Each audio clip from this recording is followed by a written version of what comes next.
கும்பகர்ணன்.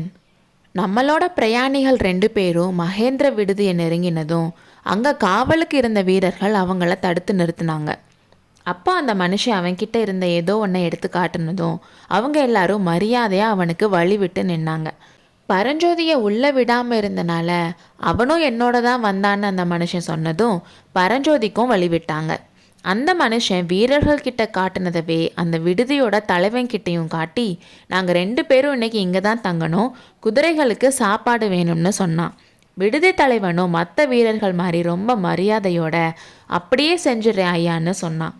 பரஞ்சோதிக்கு இதெல்லாம் பார்க்க ரொம்ப வியப்பாக இருந்துச்சு. அவன் ஏதோ பெரிய ராஜாங்க விஷயமா போகிறான் போலன்னு கெஸ் பண்ணான். ஏன் பல்லவ சைன்யத்தோட தளபதியாக கூட இருக்கலான்னு சந்தேகப்பட்டான். நம்ம போகிற வேலை முடிஞ்சதும் எப்படியாவது இவனை கண்டுபிடிச்சி அவன் கூட ஃப்ரெண்ட் ஆயிடணும்னு நினச்சான்.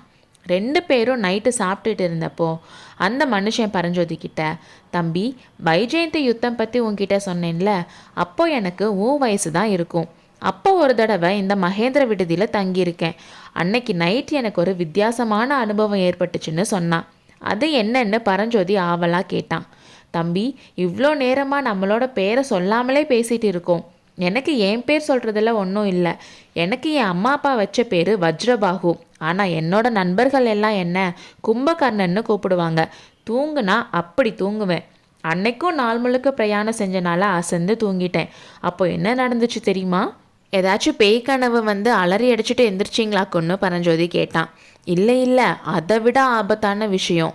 வீடு இடிஞ்சு என் மேலே விழுந்த மாதிரி கனவு கண்டு முழிச்சா என் மேலே 5-6 தடி பசங்க உட்காந்து என்னை அமுக்கிட்டு இருந்தாங்க. 2 பேர் என்னோட இடுப்பை தடவிட்டு இருந்தாங்க. எதுக்குன்னு தெரியுமா?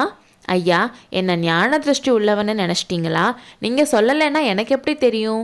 சரி தம்பி, நான் சேனாதிபதி கலிப்பகையாருக்கு எடுத்துகிட்டு போன ஓலையை திருடுறதுக்கு தான். என்னோட இடுப்பில் அந்த ஓலை இருக்கும்னு நினச்சிட்டாங்க.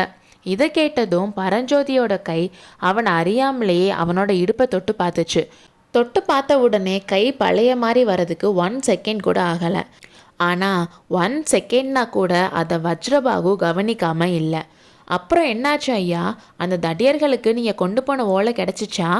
ஓலை கிடைக்கல, ஆனால் என்கிட்ட இருந்து நல்லா அடி வாங்கிட்டு தப்பிச்சோம் பொழைச்சோன்னு ஓடினாங்க. அந்த முட்டாள்களுக்கு நல்லா வேணும்.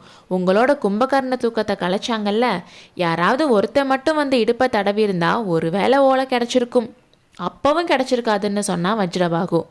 ஏன், நீங்கள் தான் கும்பகர்ணன் மாதிரி தூங்குவேன்னு சொன்னீங்களே? உண்மைதான் தம்பி, ஆனால் ஓலை இடுப்பில் இருந்தால் தானே கிடைக்கும். அப்புறம் வேற பத்திரமான இடத்துல வச்சுருந்தீங்களா? ஆமாம், அக்னி பகவான் கிட்ட கொடுத்துட்டேன். நல்ல தூதராக இருக்கீங்களே. ஓலையை நெருப்பில் போட்டுட்டு அப்புறம் எதுக்கு பிரயாணம் பண்ணீங்க? ஓலையை நெருப்பில் போடுறதுக்கு முன்னாடி அதை படித்து மனசில் பதிய வச்சுக்கிட்டேன். ஓ, ராஜாங்க தூதர்கள் அப்படிலாம் கூட செய்யலாமா? சமயோஜிதமாக வேலை பார்க்க தெரியாதவன் தூதனை இருக்கவே அருகதை இல்லை தம்பி. ஏதாச்சும் அபாயம் வரும்னு எதிர்பார்த்தேன். அதனால தான் முன் ஜாக்கிரதையாக அதை படிச்சுட்டு ஓலையை நெருப்பில் போட்டுட்டேன். அப்படி செஞ்சனால சக்கரவர்த்தி கிட்டேருந்து எனக்கு பரிசும் கிடச்சிச்சு. இதெல்லாம் கேட்ட பரஞ்சோதிக்கு ரொம்ப குழப்பமாக இருந்துச்சு. விடுதியில் தங்கும்போது மற்றவங்க கூட சேர்ந்து படுக்கக்கூடாதுன்னு பிக்ஷு சொன்னது ஞாபகம் வந்துச்சு. ஆனால் நல்ல வேலையாக அன்னைக்கு அவன் படுக்கிறதுக்கு தனி ரூம் தான் கொடுத்தாங்க. அப்போ வஜ்ரபாகு, தம்பி, இனிமேல் உன் வழி வேற என் வழி வேற. நான் காலையில் சீக்கிரம் எந்திரிச்சு போயிடுவேன். உன்னை எனக்கு ரொம்ப பிடிச்சிருக்கு. அதனால் எந்த உதவி உனக்கு தேவைப்பட்டாலும் என்கிட்ட கேட்க தயங்காதன்னு சொல்லிட்டு 2 பேரும் படுக்க போயிட்டாங்க. வஜ்ரபாகு சொன்ன விஷயமெல்லாம் ஞாபகம் இருந்தனால நைட் அசந்து தூங்கிடக்கூடாது, ஏதாச்சும் சின்ன சத்தம் கேட்டாலும் டக்குன்னு எந்திரிச்சிடணும்னு முடிவு பண்ணிட்டு படுத்தான் பரஞ்சோதி.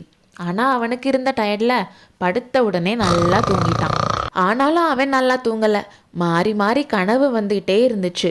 புரசக்காடுகளில் குதிரையில் ஆவி வீரர்கள் சுற்றிட்டு இருக்க மாதிரியும் அதில் இவனும் ஒரு ஆவியாக சுற்றிட்டு இருக்க மாதிரியும் கனவு வந்துச்சு. ஆவியாகி சுற்றிக்கிட்டே இருந்தனால டயர்டாகி ஒரு குகையில் போய் படுத்து தூங்குறான்.